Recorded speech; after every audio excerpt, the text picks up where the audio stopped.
ಎದುರುಗಾಳಿ. ಜೇಷಾಮ್ ಜಬದೊರೆ. ಅಧ್ಯಾಯ 13. ಕ್ರಿಸ್ತನಲ್ಲಿ ಪ್ರಿಯರಾದ ಸಹೋದರ ಸಹೋದರಿಯರಿಗೆ ಯೇಸುಕ್ರಿಸ್ತನ ಕರುಣೆಯುಳ್ಳ ಅಮೂಲ್ಯ ನಾಮದಲ್ಲಿ ನಿಮ್ಮನ್ನು ಅರಸುತ್ತೇನೆ.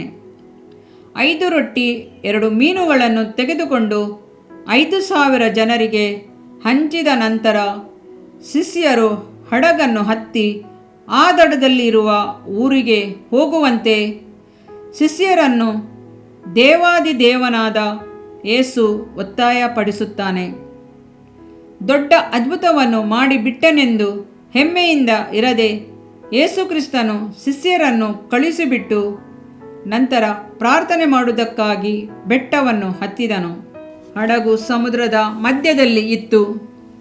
ಎದುರುಗಾಳಿ ಬೀಸಲು ಆರಂಭವಾಯಿತು. ಯೇಸು ಇಲ್ಲದ ಜೀವನದಲ್ಲಿ ಎದುರುಗಾಳಿ ಬೀಸಿಯೇ ಬೀಸುತ್ತದೆ ಅಲ್ಲವೇ? ಎದುರುಗಾಳಿಯನ್ನು ತಡೆಯುವುದಕ್ಕಾಗಿ ಹಡಗಿನಲ್ಲಿದ್ದ ಸರಕನ್ನು ಬಿಸಾಡಲು ತೊಡಗಿದನು. ಸಂಪೂರ್ಣ ಬಲದಿಂದ ಹಡಗನ್ನು ರಕ್ಷಿಸಲು ನೋಡುತ್ತಾರೆ. ಶಿಷ್ಯರು ಹೇಗಾದರೂ ಮಾಡಿ ಹಡಗನ್ನು ನಡೆಸಬೇಕೆಂಬ ಛಲದಿಂದ ಸ್ವಪ್ರಯತ್ನದಿಂದ ಯತ್ನಿಸುತ್ತಾರೆ. ಯೇಸುಕ್ರಿಸ್ತನಿಲ್ಲದೆ ಸ್ವಂತ ಬಲದಿಂದ ಶರೀರ ಬಲದಿಂದ ಕೆಲಸ ಸಾಧಿಸಲು ಪ್ರಯತ್ನಿಸುತ್ತೇವೆ. ನನ್ನನ್ನು ಬಿಟ್ಟು ನೀವು ಏನು ಮಾಡಲಾರಿರಿ ಎಂದು ಹೇಳಿದ ಮಾತನ್ನು ಮರೆತು ಬಿಡುತ್ತೇವೆ. ಶಿಷ್ಯರುಗಳು ಸಹ ಹೀಗೆಯೇ ಪ್ರಯತ್ನಿಸಿದರು. ಆದರೆ ಯೇಸು ರಕ್ಷಕನು ಅವರು ಪಡುವ ಕಷ್ಟವನ್ನು ನೋಡಲಾರದೆ ರಾತ್ರಿಯ 4ನೆಯ ಜಾವದಲ್ಲಿ ಸಮುದ್ರದ ಮೇಲೆ ನಡೆದು ಬರುವನು. ಮಾರ್ಕ 6:48. ಎದುರುಗಾಳಿ ಬೀಸುತ್ತಿದ್ದ ಸಮಯದಲ್ಲಿ ಶೋಧನೆಗೊಳಗಾಗಿ ವೇದನೆಯನ್ನು ಅನುಭವಿಸಿದವರು ಸಾಧಾರಣ ಜನರಲ್ಲ. ಬೀಸುವ ಗಾಳಿಯನ್ನು ಕಂಡು ಅಂಜುವವರಲ್ಲ. ಬೋರ್ಗರೆಯುವ ಸಮುದ್ರವನ್ನು ಕಂಡು ಆಶ್ಚರ್ಯ ಪಡುವವರಲ್ಲ. ಆದರೂ ಆ ಪರಿಸ್ಥಿತಿಯಲ್ಲಿ ಅವರು ಅನುಭವಿಸಿದ ಕಷ್ಟ ಅಬ್ಬಬ್ಬ! ಅವರು ಲೋಕದಿಂದ ಪ್ರತ್ಯೇಕಿಸಿ ಆರಿಸಿ ತೆಗೆದುಕೊಂಡವರು, ದೇವಕುಮಾರನಿಂದ ಆರಿಸಿಕೊಳ್ಳಲ್ಪಟ್ಟವರು, ಆತನ ಸೈನ್ಯಕ್ಕೆ ಸೇರಿದವರು, ವ್ಯಾಧಿಗಳನ್ನು ಗುಣಪಡಿಸಲು ಶಕ್ತಿ ಹೊಂದಿದವರು, ಅಶುದ್ಧ ಆತ್ಮಗಳನ್ನು ಓಡಿಸಲು ಅಧಿಕಾರ ಹೊಂದಿದವರು ಆಗಿದ್ದರು. ದೇವಜನರೇ, ವಿಶ್ವಾಸ ವೀರರೇ, ಕಷ್ಟ ಸಂಕಟಗಳ ನಡುವೆ ಜೀವಿಸುವವರೇ, ನೀವು ಕಷ್ಟಪಡುತ್ತಿರುವುದನ್ನು ಆತನು ನೋಡುತ್ತಿದ್ದಾನೆ. ನಿನ್ನ ಸಹಾಯಕ್ಕಾಗಿ ನಿನ್ನ ಬಂಧು ಬಾಂಧವರನ್ನು ನೋಡುವುದೇನು? ಯಾಕೆಂದರೆ ಉದ್ಧಾರವು ಮೂಡಲಿಂದಾಗಲಿ ಪಡುವಲಿಂದಾಗಲಿ ಅರಣ್ಯದಿಂದಾಗಲಿ ಬರುವುದಿಲ್ಲ. ಕೀರ್ತನೆ 75:6. ಉಸಿರು ಮೂಗಿನಲ್ಲಿರುವ ತನಕ ಬದುಕುವ ನರಮನುಷ್ಯನನ್ನು ಬಿಟ್ಟು ಬಿಡಿರಿ, ಅವನು ಯಾವ ಗಣನೆಗೆ ಬಂದನು? ಯೆಶಾಯ 2:22. ಮನುಷ್ಯರೆಲ್ಲ ಟೊಳ್ಳೆ. ಕೀರ್ತನೆ 116:10. ಮರ್ತ್ಯ ಮನುಷ್ಯನಿಗೆ ಹುಲ್ಲಿನ ಗತಿಗೆ ಬರುವ ನರಜನ್ಮದವನಿಗೆ ಭಯಪಡುವ ನೀನು ಎಂಥವನು? ಯೆಶಾಯ 51:12. ಭೂಮ್ಯಾಕಾಶಗಳನ್ನು ಉಂಟು ಮಾಡಿದ ಯೆಹೋವನಿಂದಲೇ ನನ್ನ ಸಹಾಯವು ಬರುತ್ತದೆ.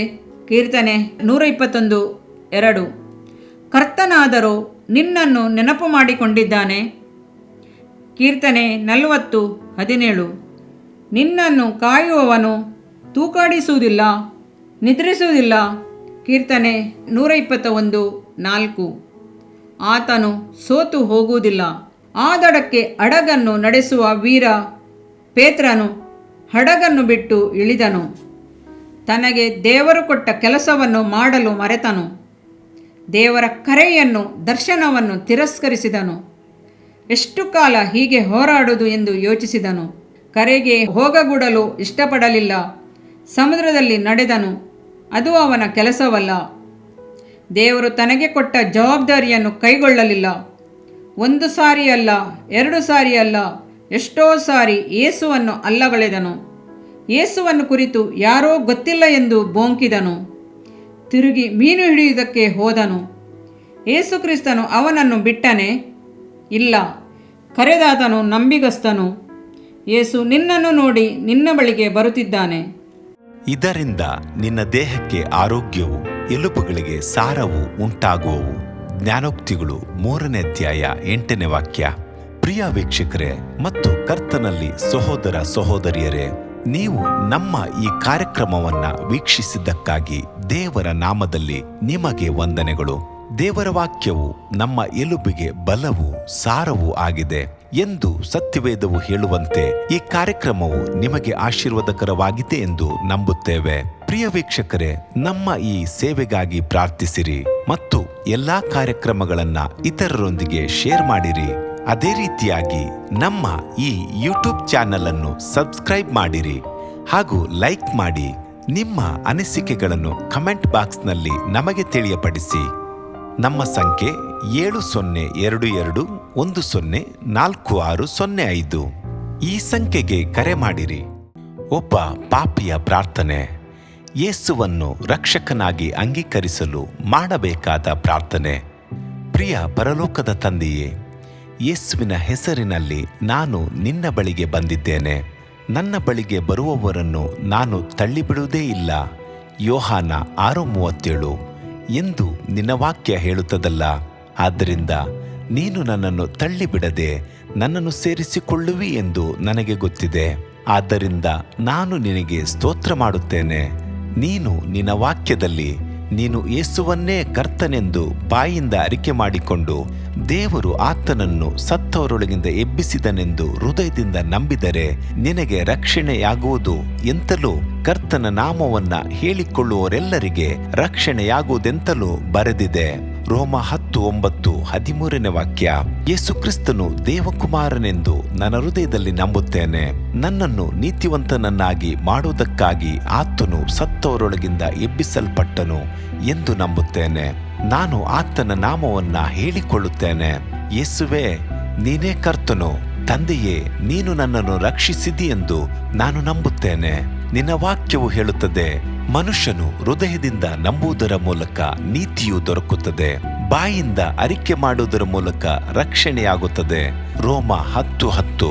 ನಾನೀಗ ನನ್ನ ಹೃದಯದಲ್ಲಿ ನಂಬುತ್ತೇನೆ ಹಾಗೂ ಯೇಸುವೇ ನನ್ನ ಕರ್ತನೆಂದು ಅರಿಕೆ ಮಾಡುತ್ತೇನೆ. ಆದುದರಿಂದ ನಾನೀಗ ರಕ್ಷಣೆ ಹೊಂದಿದ್ದೇನೆ. ಅಪ್ಪಾ ತಂದೆಯೇ, ನಿನಗೆ ಸ್ತೋತ್ರ. ಲೂಕನು ಬರೆದ ಸುವಾರ್ತೆ 11ನೇ ಅಧ್ಯಾಯದಲ್ಲಿ ಬರೆದಿರುವಂತೆ, ನಿಮ್ಮಲ್ಲಿ ತಂದೆಯಾದವನು ಮೀನನ್ನು ಕೇಳುವ ಮಗನಿಗೆ ಮೀನು ಕೊಡದೆ ಹಾವನ್ನು ಕೊಡುವನೆ? ಅಥವಾ ತತ್ತಿಯನ್ನು ಕೇಳಿದರೆ ಚೇಳನ್ನು ಕೊಡುವನೆ? ಹಾಗಾದರೆ ಕೆಟ್ಟವರಾದ ನೀವು ನಿಮ್ಮ ಮಕ್ಕಳಿಗೆ ಒಳ್ಳೆ ಪದಾರ್ಥಗಳನ್ನ ಕೊಡಬಲ್ಲವರಾದರೆ ಪರಲೋಕದಲ್ಲಿರುವ ನಿಮ್ಮ ತಂದೆಯು ತನ್ನನ್ನು ಬೇಡಿಕೊಳ್ಳುವವರಿಗೆ ಎಷ್ಟೋ ಹೆಚ್ಚಾಗಿ ಪವಿತ್ರಾತ್ಮ ವರವನ್ನ ಕೊಡುವವನಲ್ಲವೇ ಅಂದನು. ತಂದೆಯೇ, ನೀನು ಕೇಳಿಕೊಳ್ಳುವವರಿಗೆ ಪವಿತ್ರಾತ್ಮನ ವರವನ್ನು ಹೇರಳವಾಗಿ ಕೊಡುವಾತನಾಗಿದ್ದಿ. ಆದ್ದರಿಂದ ನನ್ನ ಮೇಲೆಯೂ ನಿನ್ನ ಆತ್ಮನನ್ನು ಸುರಿಸಬೇಕಾಗಿ ಬೇಡಿಕೊಳ್ಳುತ್ತೇನೆ. ಕೀರ್ತನೆ 81:10 ಬರೆದಿದೆ, ಅಗಲವಾಗಿ ಬಾಯಿದೆರೆಯಿರಿ, ಅದನ್ನು ತುಂಬಿಸುವೆನು.